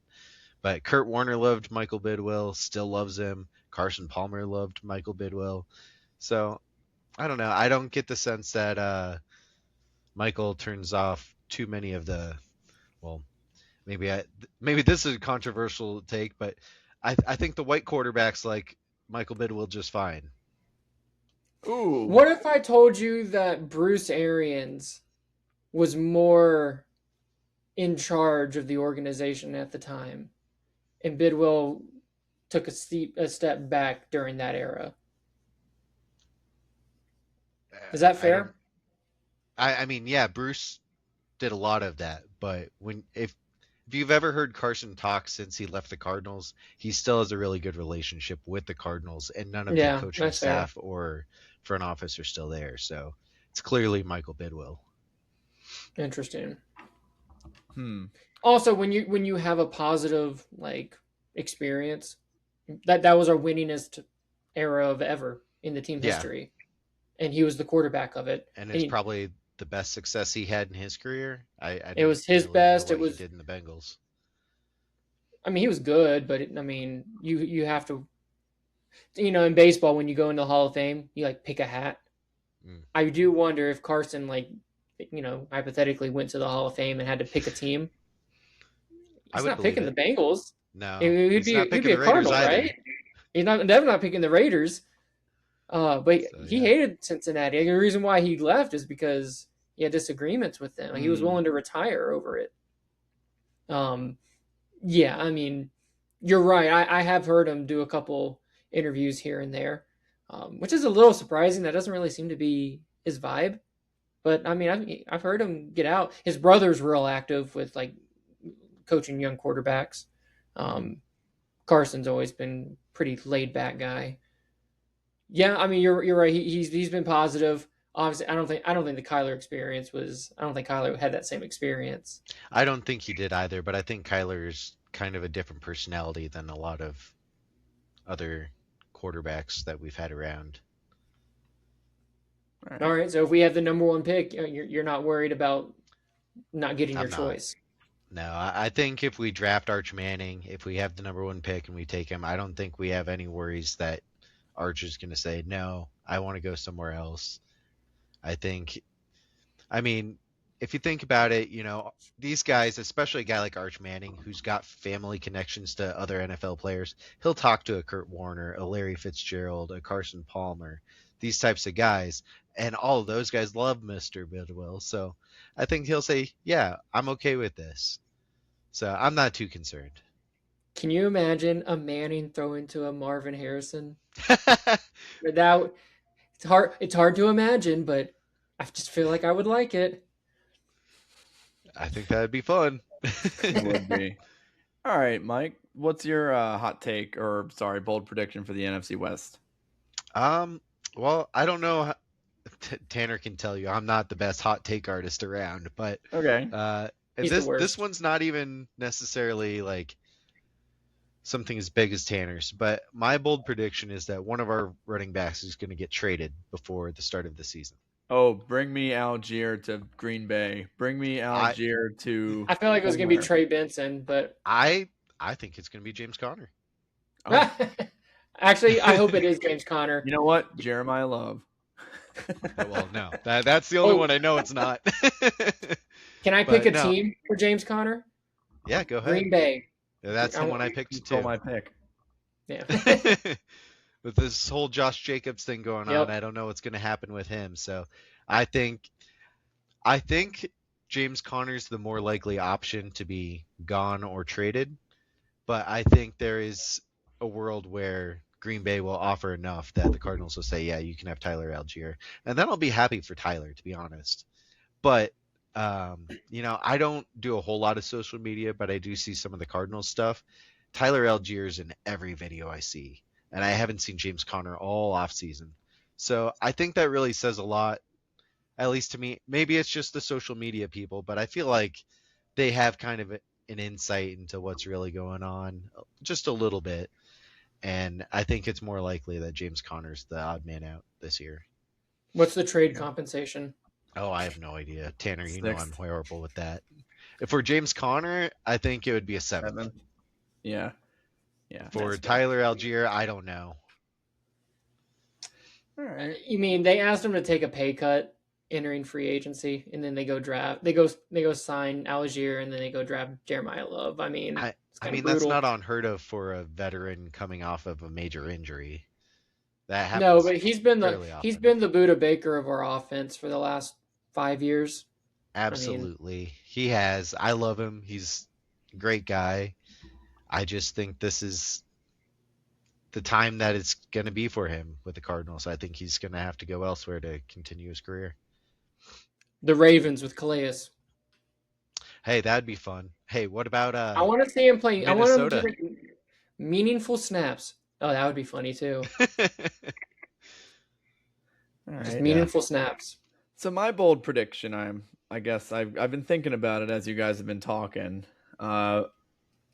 I was thinking about the Seahawks, and as much as I really thought that they were a really good team, and I still do think they're a really good team, Super Bowl champs, I do think that they have a chance to be running into a little bit of a problem next year. One, they don't have the same setup as most of these other guys do, like the 49ers and the Rams. Like, if you lose an offensive coordinator, you still have your head coach that's kind of the brains of the operation. Well, the Seahawks is the opposite. They have the defensive-minded Mike McDonald, which means when you lose a guy like Clint Kubiak, who are you replacing him with matters a lot more.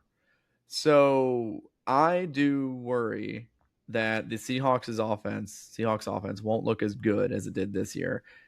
I think there's a chance that the Seahawks offensive points per game, which again was third in the league this year, will finish much closer to middle of the pack than they were third this year. I do think there's going to be a regression in terms of their points per game. I could even see JSN fall closer to 1,000 yards than he did his. Wow. Yeah, I could totally see that. I mean, at the end of the day, Sam Darnold looked really good and prolific under that specific offensive coordinator. Would it shock me that a guy who's been, let's be real, pretty like hot and cold his career, not find immediate success with this new guy? Who is the new offensive coordinator for the Seahawks? Does anyone even remember that? Yeah, he came. Brian Fleury. He actually came from San Francisco. I want to say he was the tight ends coach in San Francisco. Okay. So I do just have a little bit of concern about the Seahawks offense not being able to jive well. And of course the Super Bowl hangover, which as I saw this year is a real thing. I do worry about the Seahawks. And I think that even if it's like costing them like 2 or 3 games, the Rams are going to be putting up 14-ish wins this year. So, I mean, even if this means the Seahawks go from going down to like maybe 11 or 12 games, that could mean home field, and that could ultimately be the deciding factor of whatever rematch they have in the playoffs. So keep an eye out for that offensive coordinator position. I really do think it's going to cause a little bit more strife than people are thinking, and they won't be able to rely on the ground game as much with Ken Walker gone and Zach Charbonnet kind of not being necessarily a game changer. That rookie that they took at the end of the first round, let's be real, was that really just like your quintessential Super Bowl champion, pick number 32 running back that every Super Bowl champion seems to do? But look at the Chiefs, look at the Saints, it seemed to be a thing that a lot of the teams did back a couple years ago. But seeing them take Jadarian Price, which let's be real, this was an extremely weak running back class. Is he going to be a guy that's going to step in and become a game changer? Highly doubt it. So that's my prediction. A little bit of a step back, more than people think, for the Seahawks' offense, which was top 3 in the league last year. I think it's fair to have concerns with the offense. I mean, otherwise Clint Kubiak wasn't really worth, hiring then if there isn't any sort of step back. You did try to compare it to the Eagles. I will say the difference is Mike McDonald is significantly better than Nick Sirianni. And Nick Sirianni is at what? Being a head coach and everything. Okay, well, how'd that impact the offense?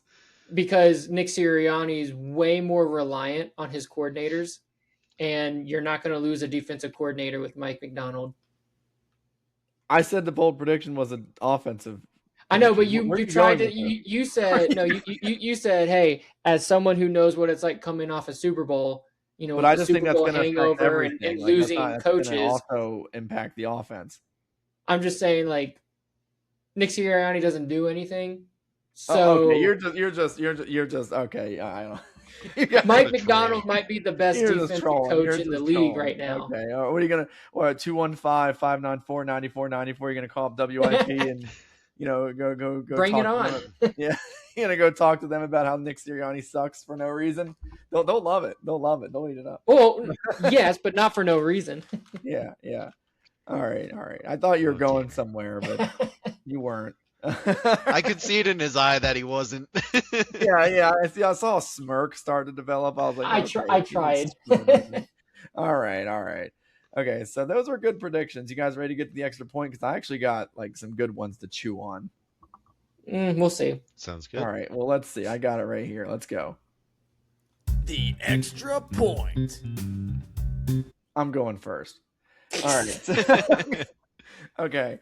It was between this or the daylight savings thing that's been like kind of been floating around on Twitter. But this was like a personal one. All right. This doesn't even really impact Tanner because he's a loser who does like pit store pickup. But I actually enjoy going into the store and buying my produce and my products.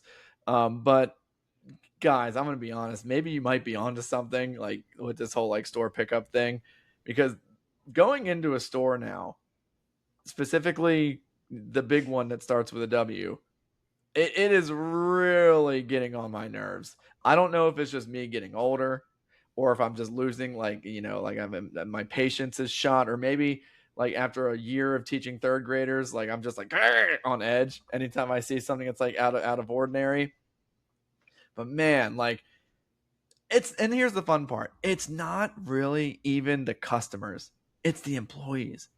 I hate seeing those big blue stupid carts going down Walmart's big freaking hallways, and they stop right in the middle, and then you're just waiting, and they don't even acknowledge you. That's the frustrating thing.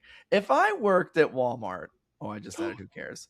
If I worked there and I knew that I had this cart that took up about 75% of the width of that aisle, you can't squeeze your cart through, and you know that you're going to be there either picking up someone's to-go order or stocking shelves, I would at least look over and be like, sorry, guys, I'll be done real quick. But no, they don't give you a glance. They don't give you a look over. They don't give you anything. They just sit there and just take their sweet time, and now you're stuck. It's like, do I just sit here and wait? Like, how long are they going to be here? Do I have to turn around? There's people behind me. Like, and it just adds so much chaos to a store that you think it's like a one-stop shop. Oh, go pick up this, go pick up that. It's not supposed to take up too much of your damn time, but it is taking up a lot of my time with a lot of things that I feel like it shouldn't be taking up. Like, get out of my way. Get out of my way. I'm just trying to get by. I'm trying to get my things and get out. I don't want to stay in here too long. I don't want to get in anyone's way. I'm trying to get by. All right. I am quite aggressive. It's so funny because Tanner knows me as a driver. I drive like grandma. I am super aggressive when it comes to like carts and like, because I just want to get through the aisles. I want to get my stuff and get out. I don't want to be in anyone's way for anyone any longer than I need to. But man, these freaking employees, they will just take as much time as they want. And I swear every freaking time I go down the aisle, I just say whoop, and then I'm like, oh, here's another one. Leave me alone. Leave me alone. Okay, that's all I got. I'm gonna be honest. When you started with groceries and you started to talk about produce, I thought you were gonna tell us you've been having explosive diarrhea. I did not take. I was like, oh man, he got it. Well, I have had buffalo dip the past 2 nights for dinner, so check. Yeah, but it's all, so what's crazy is like it's all the healthy stuff that's giving people all these symptoms. So Tanner, listen, you don't go into shopping areas and No. you still do the pickup. So you don't do that. Mike, do you do the pickup? I'm guessing you're also a pickup guy. You go in? Yeah. My wife and I go. He's once gonna a be week. like you. We go up and down the aisles, we grab what we need for the week, and we get out of there. We don't Try to. I I don't trust the pickup people. My mom does that. She actually has it delivered. And I said, I can't trust that. They're going to pick the worst produce for me. I know exactly how this is going to go. They're just trying That's to get it the done. one thing. That's clearly the one part where it's like people would. I mean, if I'm picking like a boxed object, like Sure, if I was do you only have any ordering mac concerns and about cheese. that, no. Do what? If I was only ordering mac and cheese, yeah, I'd be fine. Right, but like it's But- the fresh stuff. It's the produce Yeah. that you're gonna have questions with, and so like I can't really argue with that other than like I haven't experienced. Oh man, these are like these bananas have gone bad already, or oh, did they pick like 2-day-old lettuce? Like they haven't done that to me yet. So I until they do, I don't have my hesitations, unless there's some kind of like countrywide pandemic where like people are, exploding out of their butt. But like, I don't really have any concerns with letting someone so far. I don't think they're letting someone like dumb 16-year-old going and like picking out groceries. I used to work at a grocery store and we had a similar service where they wouldn't deliver it, but they would shop the order for you and you go pick it up. And the person who did that typically was like a more experienced, like, like a mom figure who like probably shops all their groceries for the family, where like they know, like, let's pick Denise to go like shop these orders because 16-year-old Tanner is never shopped before in his life. He doesn't know what he's doing, but like Denise has got like a family of 2 or 3 or 4, whatever, and like they've been picking groceries for years now. Like they know how to hook someone up. I just realized something. It's people like you are the reason why I'm getting so frustrated with these. No, stupid I'm at the register. You can't blame me. No, because those people are picking up pickup orders and going shopping for these people like you and taking all the time away from people like us who are being stopped behind them. Maybe if their carts weren't just so huge, they look like double-decker buses you'd see in England or London or whatever. And like you can't go again, you cannot get around them. Okay. It's so funny. It really frustrates me and I get like irrationally upset. I honestly, like, I get like almost like I don't get road rage. Like I don't get frustrated with people on the road, but like I get so upset. I'm almost like, what are we doing? Like what are we doing? Like let me through. Cause like these lanes are huge in terms of Walmart. Like I got to walk all the way back around because again, I'm not waiting. I don't know what you're there to get. Okay. And I can't go around you. You're not acknowledging me. It's like idle time. It's like, get me out of there. I don't want to stay in Walmart. Oh, I hate it. I'd be with you 100%. I don't shop at Walmart, so I haven't experienced these gigantic carts that are in the way. Oh my God. Do you guys have Kroger out there? We did. They're kind of dwindling. I know what it is, and I've been to a couple, but it's not as frequent. That's where I see the in-store pickup people, and their carts are reasonably sized. So I haven't had this experience that you've had. I'm sorry for that. Hey, it's tough. Let me ask you a follow-up here. Are you a self-checkout guy or a through the line guy? Walmart basically is all self-checkout. There's like maybe like 2 registers that aren't self-checkout, and they're rarely staffed. So at this point, I'm always self-checkout. Not because I want it, it's because there's no other option. Okay, I was just curious. I mean, I liked having a cashier, and like when I go to Aldi, like which is honestly way better. Like Aldi's like a very good grocery store that sells discount food at like a crazy good price, and or good food at a crazy good price. The cashiers there, they don't really bag anything. They just they allow them to sit, which I think is always a cool thing. And they place the items right in your cart, and then you can go bag them afterwards. It's how they save money on the front end. You're basically bagging and bringing disposable bags or reusable bags. Sorry. So like I use that checkout because there's no self checkout at the Aldi we go to, which is a primary store we shop at. But no, why are you in the line guy? Or are you a self checkout guy? So we used to shop all the time at Fry's, and we were a self checkout only family. But now we do a lot of our shopping at Winco, which is similar to Aldi. It's cheaper food. Yeah, Tanner actually when I went out to Phoenix, Tanner took me to a Winco. Okay, yeah. It's like Walmart prices with Costco quality. I'm a big fan of Winco. Yeah, it looks like a Costco, but yeah. Yeah. But yeah, they're a little more strict with their self checkout and how many items you can have. And so we go through the aisle now, but they don't do any of the bagging there either. They have 2 conveyor belts so that they can send your stuff down, and then while you're bagging, they can start sending stuff for the next customer. You're right. You know what I just realized? There used to be self-checkouts that were just 12 items or less. I remember that used to be an aisle. That used to be a thing, like a 12 items or less aisle. I don't see those anymore. Yeah. Huh. That's crazy. Yeah. I guess everyone just if you guys are curious, I know I'm an online guy now, but when I do go, I am a self-checkout guy. Okay. I feel like I should take like a principled stance to like save jobs and stuff because I feel the same way. I'm very much a save the jobs guy, but then like, I'm also John said, you go to Walmart. I want to get in and I want to get out. There's only I can check out faster than this 60-year-old lady who hates her job. So But like at Walmart, they have like 20 registers. They only open 2. The only reason why they have 20 is for Black Friday. Like that's the only purpose of it. So Well, like, what? they- I mean, I don't blame John for going to self checkout if he doesn't want to. Dude, Oh, yeah, I don't even know if it's for Black Friday. I've been to Walmart on every Black Friday for the past 5 years. They still don't have everything open, and it's not no, even. I that, think it was. Yeah, it's That's dead. just a holdover from the '90s, Tanner. Yeah. Oh well, shoot! Can they not remove them? Like, use that space for something else? Honestly, I think it's just They dead should. space at this point. Yeah. All right, what you guys got? So for my extra point, I was listening to Mike would know this show, the Dan Lebedard show, and they were really discussing the salary cap in the different sports.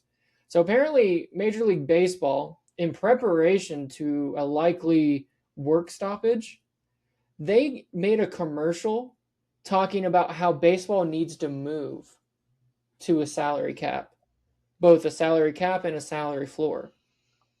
Can you imagine? Like, I saw the commercial. It was kind of bonkers for our league to be promoting something like that. And so the league made this commercial? yes, Wow. this was an MLB commercial because the league wants to go to a cap. But as you can imagine, the players don't. Yep. And I think that this was really talked about this weekend because, players are doing all kinds of interviews and whatnot for All-Star Weekend. And I mean, like every player hated it. They are like, we're in a good place. We're in a good place. It was clear like there was a message from the top sent down because it's kind of a weird thing for a player to say, like, we're in a good place right now. And like, if they all say it, it was fascinating because, Dan Levitard, he's the lead of the show, but like, he was more in support of being anti-salary cap because he's pro player. Mm-hmm. But I can't like remove the fan part of me. Can you imagine what the NFL would look like if we did not have a salary cap? Like, I don't. Would it not just be the Cowboys kind of like buying everybody? Yeah. And I don't. Sure, it kind of feels like I think because of incompetence, the Cardinals have been towards the bottom for too many years. But can you would we not just be the Kansas City Royals? Like we just wouldn't be able to compete. We would be filling games for all the top teams. Mm-hmm. And so like we do every now and then kind of like sneak around and mess around and like win some games and compete for the divisions and whatnot. But I think that's a product of there being a salary cap. And I don't want to be anything like the Major League Baseball. The argument is like there hasn't been parity because like the Dodgers and the Yankees going by everyone, but then they were kind of reading off all the like World Series winners, and it's not as big market heavy as you would think. Like sure, the Dodgers have won the last 2, but it's been there's been some parity. But I think the theory on that is if you can spend, you'll get to the playoffs and you'll just get more lottery tickets. But once you're in the playoffs, it is kind of free for all. Like it is kind of random. But I guess I was just going to ask you guys, like, do you have thoughts on, are you like pro salary cap, pro no salary cap? Like any thoughts on that? I'm very similar to you, Tanner, in that I would like to be able to say I'm pro player and there shouldn't be a salary cap because it's better for them. But as a fan, I wouldn't want the salary cap in the NFL to go away. I mean, as a Cardinals fan, you're right. We would be the bottom tier of the league. And we haven't even been bottom tier of the league as much as we think we are. We've been middling and we've had good years. But I think none of that would happen if the salary cap wasn't there. I mean, Michael Bidwill, sure, he's got a ton of money, but compared to us, but compared to the other owners, he doesn't have that much. It'd be the Chargers and us and the Raiders, and we'd be down there at the bottom, not be able to buy any good players. So now that would be weird if Major League Baseball did that, but I certainly wouldn't like it if the NFL went salary capless. And John, before you respond, I kind of want to mention the way the NFL works is it's a revenue share between the owners and the players. So there's a shared interest in growing the sport. Mm-hmm. So as revenue goes up, both parties win. And so like it the increases players the have salary cap. incentive. As you make more money, the salary cap goes up, and then that gets funneled down. Like it's like a mandatory like trickle down, I guess. Like I don't want to get too political, but like in this scenario, like it actually trickles down, and it's like it's legislated to do so. And so that's why I support it. If it wasn't like mandated and it just got stuck at the top and salaries stayed the same throughout, then I would say, well, yeah, there's a huge flaw in this. Like, I would see why you don't want to have a cap. But I do think having a floor is a big part of that as well. Like, and to be fair to MLB, they are saying like it's not just a cap. We want to have a floor as well because the Pittsburgh Pirates, their entire payroll is less than 5 players on the Dodgers. Like it allows the Pirates to just get by and be truly a for-profit business and not even try to compete. Like, what is the point? Like, I know there are Pirates fans out there and they'd be devastated, but like, what's the point of the Pirates? Like, I'm not a baseball fan, and I've wondered that my whole life. The point of the Pirates is to make the owner money. It's to pay the players as few dollars as possible. Get as much as you can for Paul Skeens while he's still here. Trade him for scraps. And make sure you don't pay him what he's worth when he comes up for our contract. And then he'll be a Dodger or a Yankee one day. Like, isn't that how it works? Or a Met? I mean, I'm going to be honest. Like, I kind of do echo your guys' responses. I mean, I'm a big union guy myself. So, I mean, it's really hard for me to be, the MLB's got this right. The players are just being whiny babies when I'm out there rallying for teacher pay. But but at the same time, you're right. As a fan, I do see what the Dodgers are doing, and it's really frustrating. I mean, every single offseason, it's like they're just going to get the best player, and it makes me so mad because, like, the Phillies have the third best payroll or highest payroll, and I feel like we're, like, not even in the same solar system as the Dodgers in terms of how much we pay our players. Like, there's a big difference. And on top of that, the Dodgers use, like, really, I would say, kind of low blow, bad faith kind of contract negotiation tactics, like deferment of money for like 20 years down the road. That's and insane. Yeah, like you can't, like when they signed Shohei Ohtani and they're like, yeah, we're actually not going to pay him for the first like 10 years of his contract. And it's like, are you kidding me? What do you mean you could just not pay him until the end of his contract, all that money? I understand he agrees on it. And yeah, he's making so much money on like sponsorships and agreements and partnerships and things like that. So he doesn't really need the money, but like, that's not something that other teams could do. Like that's not something that other teams could just say, yeah, we'll just not pay you for 10 years. And then we'll pay you Bobby Bonilla type money for the next 30 years of your life after that, for the rest of your life. Like it's really frustrating to see that these teams have these availabilities to them being able to just like skirt paying money and then at the same time paying as much money as you want to other players. Because every year they just get the top guys and it's frustrating. And this has kind of been like a thing for a couple decades now. I mean, everyone kind of felt like this about the Yankees back in the 90s and the 2000s. You could just they just like, oh, we're just going to buy a championship. They have 27 rings or whatever because they just buy their team, whatever. Yeah, I mean, they really do need to find a middle ground here. And I remember a couple years ago, I was thinking, I know baseball, and I love baseball, but man, I was looking at like third starter pitcher money and fourth starter pitcher money. And it's like, yeah, they're going to have to shell out 25 mil a year for that fourth starter. And I'm like, what? You know what I mean? Like, and this was back when like 25 mil a year was like quarterback money in the NFL. And I'm like, the baseball contracts are insane. I was thinking to myself, like, dude, if you want to make money, go be a pitcher in baseball. Like they're making tons of money, way more than the best receivers in football. Like it's all out of whack. The guys just make way too much money for what they're doing and providing for their teams. Now, do I want to ever tell someone that they shouldn't be making money for the compensation for the work they're putting into their organization? No, I think the system was broken and it's not their fault that they've been reaping the benefits for this. but I do think there needs to be an adjustment. I just hate that it's going to happen to pretty much this generation of players. I do think there just needs to be a level of parity that this league does not have.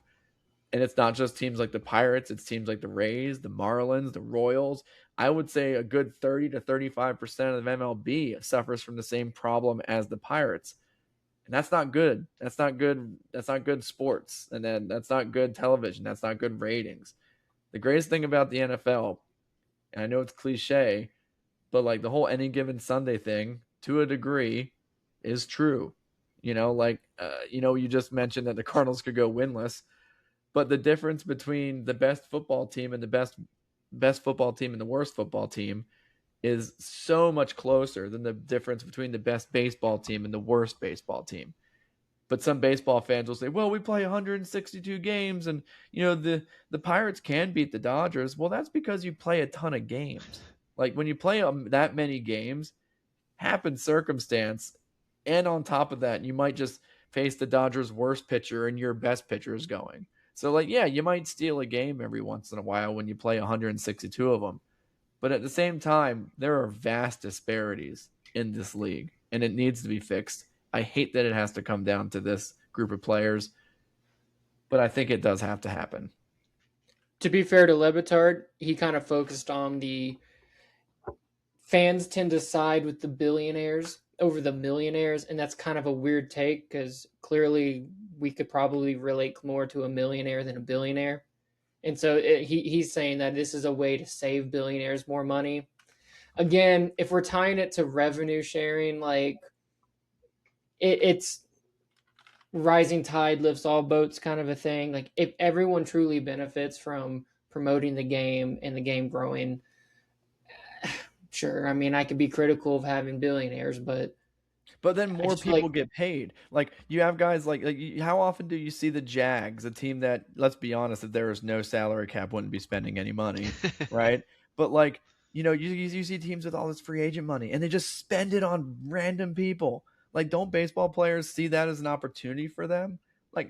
Creating a salary cap floor raises the minimum that you would get paid in theory, right? It raises the market. It raises people bidding on you. Does everyone think they're going to play for the, not everyone's playing for the Dodgers. You will, there will be people playing for the Pirates. You're going to have people actually marketing themselves to say, hey, come to our team. I know we're the Royals. Now we have to spend $300 million on these players. We're willing to give you 50 million of it. I mean, case in point, right to you, John. Jacksonville gave Christian Kirk that big contract. Yeah. 4 or 5 years ago? And as much as I love him, that was a crazy contract for a player like him. He's someone who benefited from exactly what you're talking about. Yep. It's not all negative. I mean, I definitely think this is a positive that some players. I think the Shohei Ohtanis would be hurt, but. The deferred thing, this is such a fascinating topic to me because you could talk about it in baseball.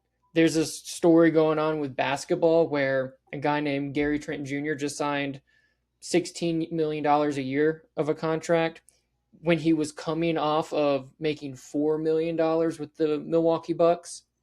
But he re-signed with the Bucks.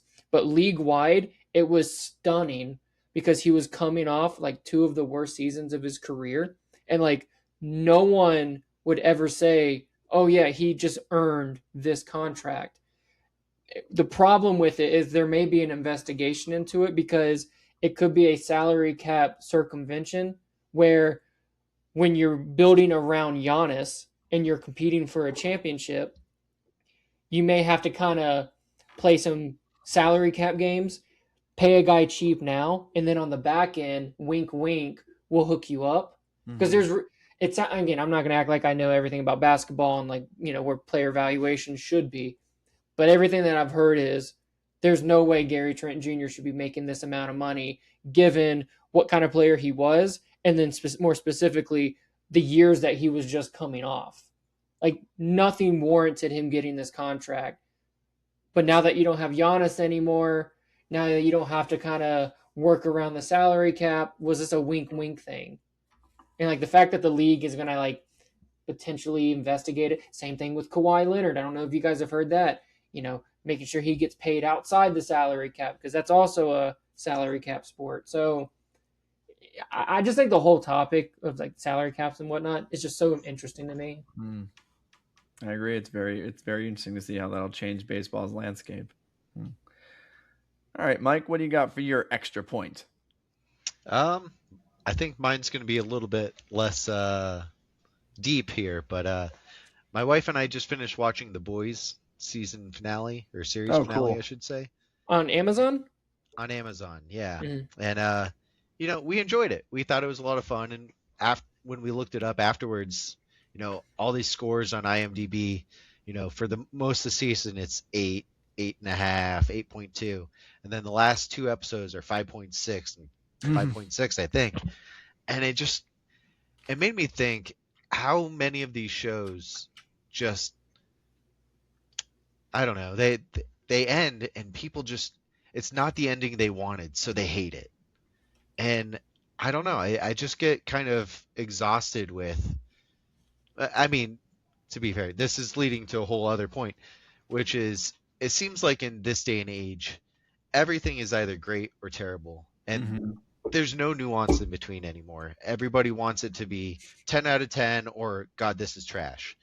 And I miss the days when it was just okay to be okay, I thought it was a fun series, and I didn't need it to change my life.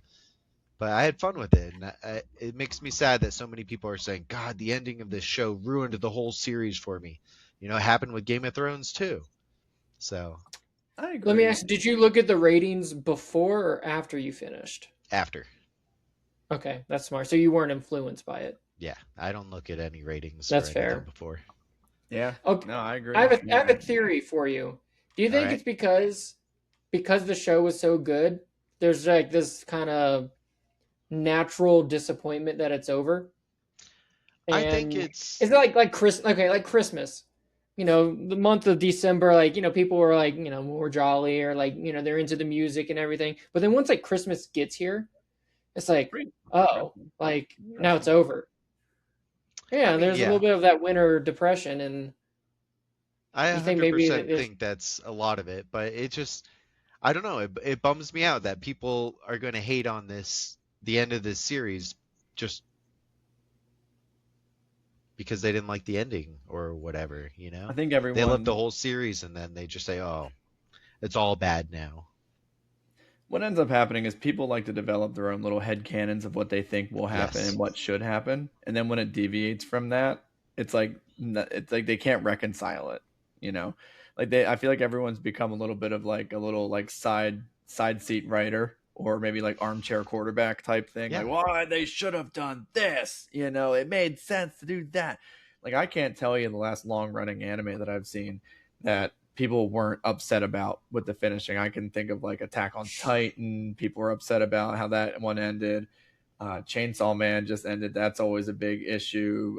My Hero Academia ended. Everyone was upset about how that one ended.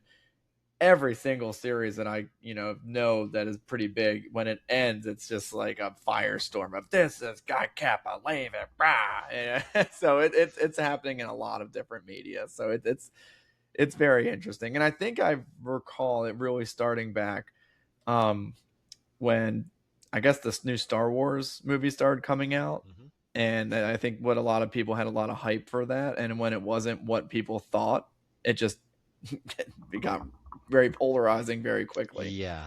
No, it was just bad. Oh, there we go. See, there's this guy. Look at him. And I know Tanner's one of those guys because we've had plenty of conversations. He's like, "Oh, that's horrible." Like, I'm not a Star Wars. I don't know, but I just fun. remember that was the thing. Yeah. Well, okay, you brought up Star Wars, so I'll mention it. There we go. When the Solo movie came out, I thought it was exactly what it should have been and needed to be. Just a fun, like, summer adventure. That's it. It didn't really play too much of a role in the greater Skywalker story. It was somewhat of a prequel, I guess, but like, it was a character we already knew about. We kind of expanded a little bit. We went on an adventure. It was fun. It wasn't like amazing. It didn't like break ground anywhere else really, but it got like a B plus for me, and I was satisfied with that. You know, similar. I mean, maybe I was a little disappointed with this Mandalorian movie. Like maybe I was hoping a little. It's because I expected it to play a bigger role in where the greater franchise is going. And honestly, it was another solo movie. And so again, expectations play a huge role here.